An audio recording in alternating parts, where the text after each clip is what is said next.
کیونکہ یہ خواہش نفس ایسی چیز ہے کہ یہ پوری کرنے سے بڑھتی ہے.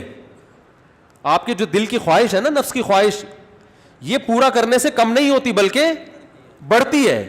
جو اپنے آپ کو روکتے ہیں تو ان میں تو کنٹرول میں رہتی ہے, جو نہیں روکتے ان کے کنٹرول سے باہر ہوتی ہے. یہ تو یہ حل بھی نہیں ہے, یعنی میڈیکلی بھی یہ حل نہیں ہے زنا سے بچنے کا کہ یہ کام کرو. جو جتنے بڑے بڑے زانی ہیں پہلے انہوں نے یہ کام کیا ہے, اس کے بعد جا کے زنا کی طرف گئے ہیں, اور جنہوں نے اپنے آپ کو اس عمل سے بچا لیا وہ زنا سے بھی بچے رہتے ہیں. تو زنا سے بچنے کا جو قرآن میں اور احادیث میں ہمیں طریقہ ملتا ہے, جیسے یوسف علیہ السلام تھے, ان کو عورت نے دعوت دی زنا کی, وہ بھاگے ہیں, بس نکلنے کی کوشش کی انہوں نے وہاں سے. تو اصل حل اس کا یہ ہے. اور آخری بات یہ کہ یہ میں مانتا ہوں بہت سارے نوجوانوں کے حالات سامنے آئے ہیں جو اس لت. اچھا یہ بھی ایک فالٹ ہے اس میں کہ یہ عمل ایک دفعہ ہوتا نہیں ہے.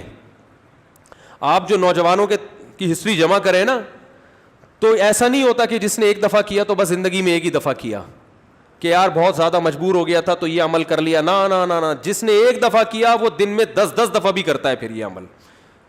اس کو ایسی حس اس کی بڑھ جاتی ہے اور ٹھڑک بڑھ جاتی ہے کہ پھر یہ معاملہ اس کے کنٹرول سے باہر نکل جائے. وہ 100 بار توبہ کرے گا, 100 بار توبہ توڑے گا وہ.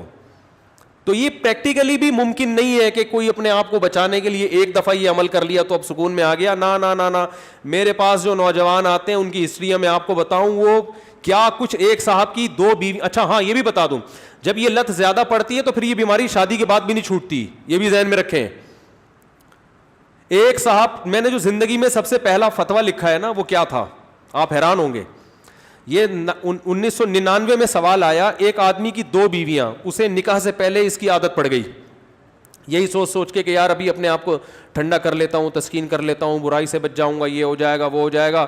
شیطان نے الٹے سیدھے اس کو جو ہے نا دلائل دیے, اور کہتا ہے مجھے یہ برائی جب ہو گیا تو چسکا لگ گیا. پھر کہہ رہے پھر جب میں نے نکاح کیا ہے نا, ایک شادی کی ہے تو میری یہ عادت نہیں چھوٹی, دوسری 2 بیویاں اس کی, کہہ رہے پھر بھی نہیں چھوٹی.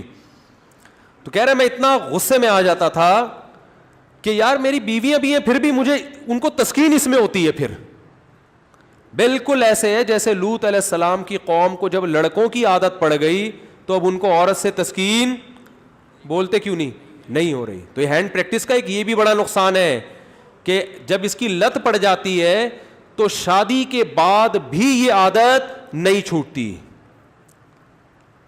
تو وہ کہہ رہا ہے میری 2 بیویاں تھیں, 1999 کی بات کر رہا ہوں میں, اس نے سوال بھیجا.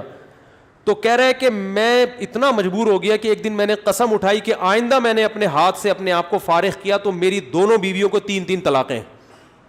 کہہ رہے میں نے یہ سوچا کہ شاید اس عمل سے میں اپنے آپ کو روک لوں گا, پھر بھی نہیں رکا, اور پھر بھی یہ عمل کیا, اور ہم نے اس کو فتویٰ دیا کہ آپ کی دونوں بیویاں آپ پر ہمیشہ کے لیے حرام ہو گئی ہیں. تو اب آپ بتاؤ اس پہ کیا گزر رہی ہوگی.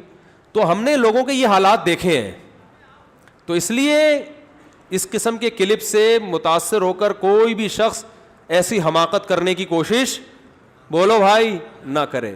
اور میرا مقصد آپ کو کسی کو مایوس کرنا نہیں ہے. اگر کوئی نوجوان اس بیماری میں مبتلا ہو گیا ہے تو حدیث میں آتا ہے ما انزل اللہ من داء الا انزل له شفاء, ہر بیماری کا اللہ نے شفا پیدا کی ہے. تو مایوس نہ ہو.